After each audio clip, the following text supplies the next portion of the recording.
Kapal terbang yang digerakkan dengan getah gelang adalah salah satu bentuk penerbangan berkuasa yang paling mudah. Dengan hanya memutar getah gelang, banyak tenaga potensi boleh disimpan, yang apabila dilepaskan, boleh menghasilkan daya tujahan yang mencukupi untuk penerbangan. Baru-baru ini, saya membeli sebuah kapal terbang mainan kecil yang diperbuat daripada buih yang boleh dicas dalam masa kurang daripada 10 saat untuk menggerakkan motor elektrik kecil. Cara ia berfungsi ialah ia mempunyai superkapasitor kecil di dalamnya yang menyimpan tenaga potensi, seperti getah gelang, yang kemudian digunakan untuk menggerakkan motor bagi penerbangan. Tapi bukankah ia akan lebih menarik jika ia boleh dicas menggunakan tangan? Untuk melakukannya, kita perlu membina penjana engkol tangan untuk mengecas kapasitor itu. Jadi saya mulakan dengan mencetak rotor 3 dimensi yang boleh saya pasangkan beberapa magnet dengan kutub magnet berselang-seli di sekeliling lilitannya. Dan rotor ini boleh dipasang pada gandar dengan galas yang membolehkannya berputar. Kemudian, gegelung boleh dibuat dengan melilitkan dawai tembaga nipis di sekeliling acuan yang akan muat sempurna di antara dua rotor magnet. Jadi apabila magnet berselang-seli itu berputar, medan magnet dalam gegelung berubah dengan cepat, menghasilkan arus ulang-alik yang akan dipaparkan pada multimeter sebagai voltan. Tetapi, untuk menjana lebih daripada 4 volt, kita perlu meningkatkan kelajuan putaran rotor. Jadi saya buatkan sebuah perumah untuk penjana yang membolehkan saya memasang gear pada lengan engkol. Nisbah gear ini bermakna saya boleh menggunakan torque yang besar pada kelajuan yang lebih perlahan dan magnet akan berputar pada kelajuan yang jauh lebih tinggi. Dan sekarang, saya boleh menjana lebih daripada 7 volt. Untuk meningkatkan voltan ini lagi, saya lilit 7 gegelung lagi dan gamkan pada pendakap tengah. Kemudian, ia boleh dipeteri dengan 2 secara siri dan 4 secara selari untuk diharapkan dapat menggandakan voltan output dan meningkatkan output arus. Satu-satunya masalah dengan penjana yang ada sekarang ini ialah ia menghasilkan arus ulang-alik disebabkan oleh kutub magnet yang berselang-seli. Jadi saya telah memateri beberapa diod untuk membuat penyerah jambatan penuh yang akan menukar arus ulang-alik daripada gegelung kepada arus terus di bahagian output. Dan sekarang, kita boleh menjana sekitar 17 volt yang sepatutnya cukup untuk projek ini. Oh ya, kalau anda nak tengok lebih banyak maklumat tentang penjana engkol tangan ini, saya ada buat satu video di saluran kedua saya yang ada lebih banyak maklumat tentang bagaimana magnet menghasilkan arus ulang-alik dan bagaimana penyerah jambatan penuh berfungsi untuk menukar AC kepada DC. Saya akan letakkan pautannya di bahagian deskripsi di bawah atau ia akan muncul di penghujung video ini. Untuk mengecas pesawat kapasitor kecil itu, saya mula-mula membuka pak pengecas bateri dan menggunakan penyambungnya untuk membina penyesuai bagi penjana tersebut. Dan kemudian, saya boleh mula mengecas pesawat itu seolah-olah ia pesawat gelang getah. Cuma kali ini, hanya 9 pusingan engkol diperlukan untuk mengecas sepenuhnya. Baiklah, mari kita lihat sejauh mana pesawat mini superkapasitor ini berfungsi. Cuma cas sekejap saja.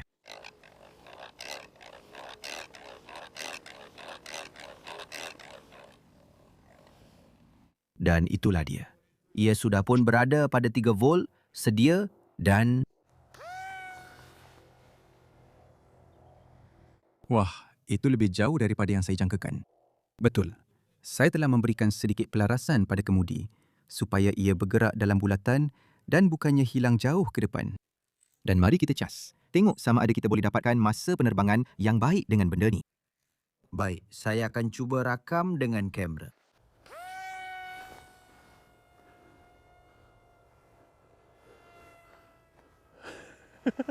Oh, pendaratan yang bagus.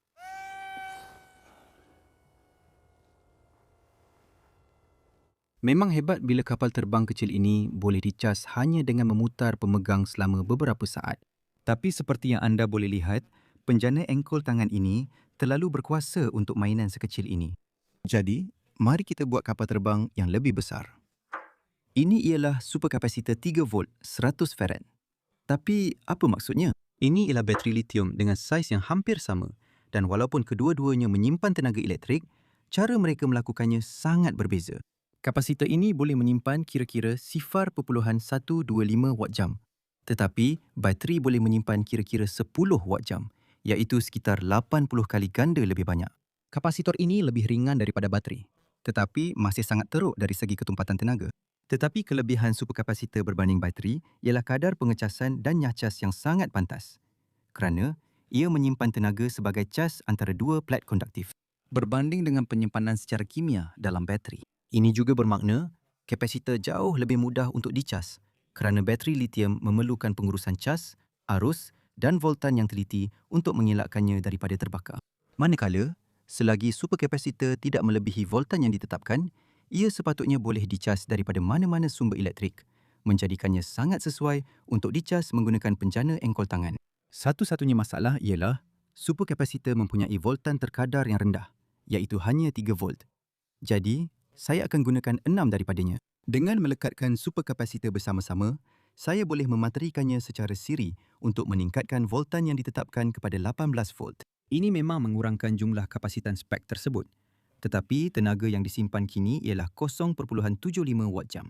Dan apabila ia dipateri secara siri, ia memerlukan wayar imbangan untuk mengawal voltan setiap superkapasitor secara individu bagi mengelakkan sebarang kegagalan akibat voltan berlebihan. Kemudian, ia boleh dibungkus dengan penutup hujung yang dicetak 3 dimensi dan sedikit tiup pengecut haba untuk perlindungan, sebelum dipateri dengan penyambung kuasa untuk tujuan pengecasan dan nyacas. Jadi sekarang kita ada pak superkapasitor yang seberat 166 gram dan mempunyai simpanan tenaga yang sama seperti bateri shilling seberat 3 gram ini. Tapi saya yakin benda kecil ini akan terbakar jika ia cuba menandingi kuasa keluaran superkapasitor itu. Mari kita bina sebuah kapal terbang di sekelilingnya. Saya mulakan dengan memodelkan superkapasitor dalam OnShape, iaitu program CAD berasaskan awan yang berjalan dalam layar web anda.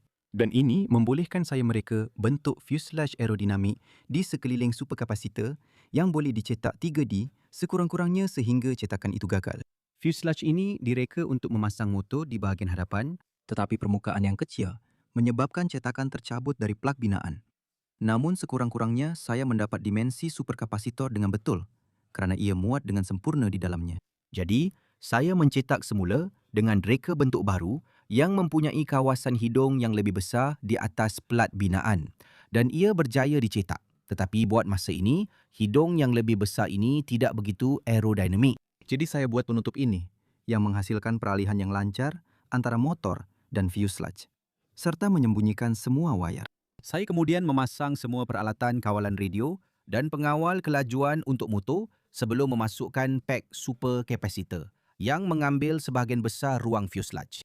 Baiklah, mari kita lihat sama ada kita boleh mengecas superkapasitor untuk menjalankan semua peralatan kawalan radio dan membekalkan kuasa kepada motor.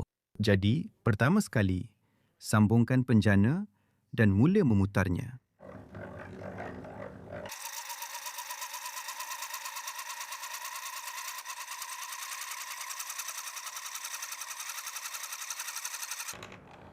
Baik, saya telah mengecas kapasitor kepada 8 volt, iaitu kurang sedikit daripada separuh voltan maksimum yang dibenarkan. Jadi, cabut penjana dan kemudian sambungkan kapasitor ke pengawan motor dan semuanya sepatutnya akan berfungsi. Sekarang jika saya gerakkan tuil pendikit, motor sepatutnya akan berputar.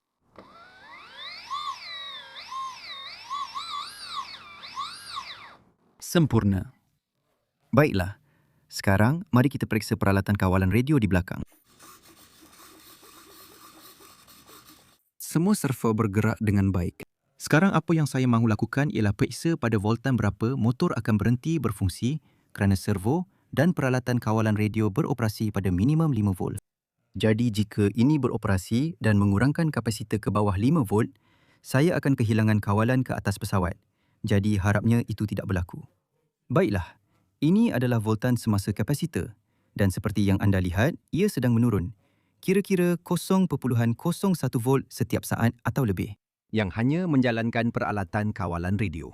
Tapi mari kita pasang motor dan lihat seberapa cepat ia turun.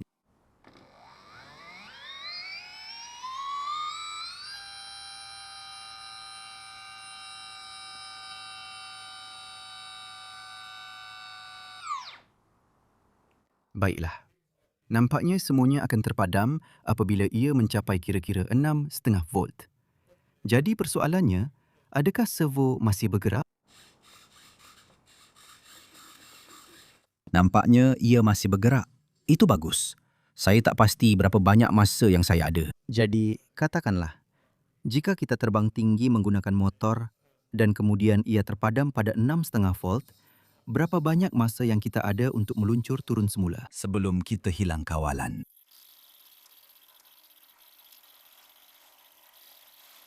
Kita baru saja turun di bawah 5 volt dan radio saya mula meragam kerana ia kehilangan isyarat. Jadi ya, 5 volt memang head fault time minimum.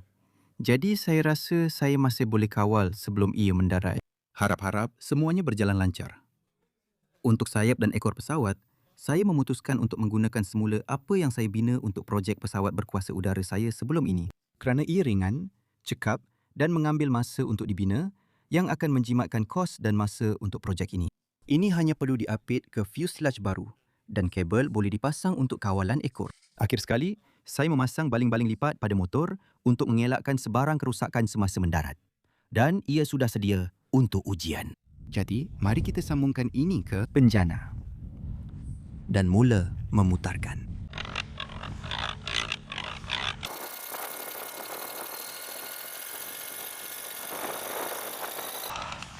Baiklah. Cabut palang penjana.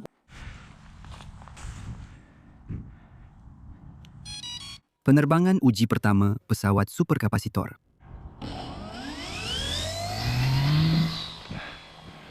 Oh, sempurna. Ia mempunyai banyak kuasa. Saya sudah boleh rasa kuasa itu semakin berkurang. Rasa macam ia akan terpadam bila-bila masa saja. Mari kita cuba naikkan ketinggian.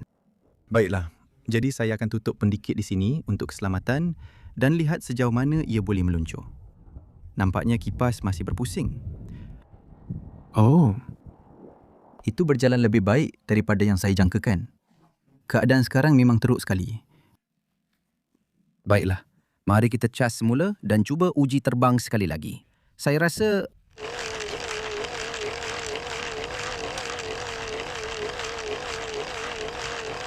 dan tingkatkan pendikit.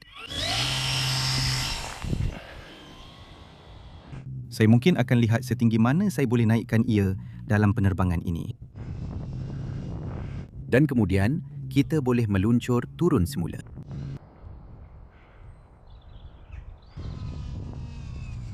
Okey, motor baru saja mati. Ia agak menjengkelkan kerana kipas berputar bebas yang meningkatkan seritan pesawat dengan banyak. Mari kita cuba buat satu pusingan lagi dan kemudian kita akan mendarat.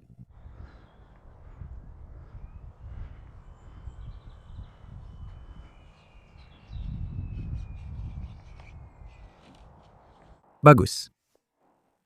Baling-baling lipat itu memang berguna untuk menyelamatkan baling-baling dan hidung pesawat.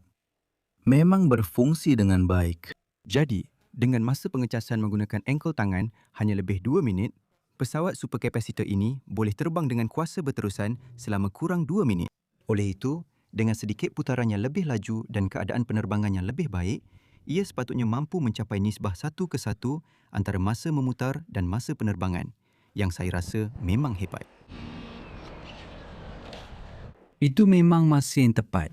Ia habis betul-betul apabila sampai di hadapan kamera. Saya rasa sangat menarik untuk menerapkan teori kepada aplikasi praktikal seperti dalam projek ini. Tetapi membina projek seperti ini bukanlah mudah. Namun, Brilliant boleh membantu jika anda ingin belajar matematik, sains data dan sains komputer secara interaktif serta ribuan pelajaran lain dari topik asas hingga lanjutan. Saya sentiasa percaya bahawa cara terbaik untuk belajar sesuatu topik adalah dengan mengaplikasikannya kepada sesuatu di mana anda boleh melihat hasilnya. Dan interaktiviti dalam pelajaran Brilliant benar-benar membantu untuk mencapai perkara ini. Seperti belajar bagaimana telefon anda menggunakan masa dari satelit untuk menentukan kedudukan tepat anda di bumi. Atau bahkan belajar cara menulis kod untuk rover Marik, Brilliant ada semuanya untuk anda. Jadi jika ini menarik minat anda boleh mencuba secara percuma selama 30 hari penuh dengan melayari brilliant.org/Tom Stanton. Dan 200 orang pertama yang mendaftar akan mendapat diskaun 20% untuk langganan tahunan premium. Jadi, pergi lihat Brilliant melalui pautan di bahagian deskripsi di bawah.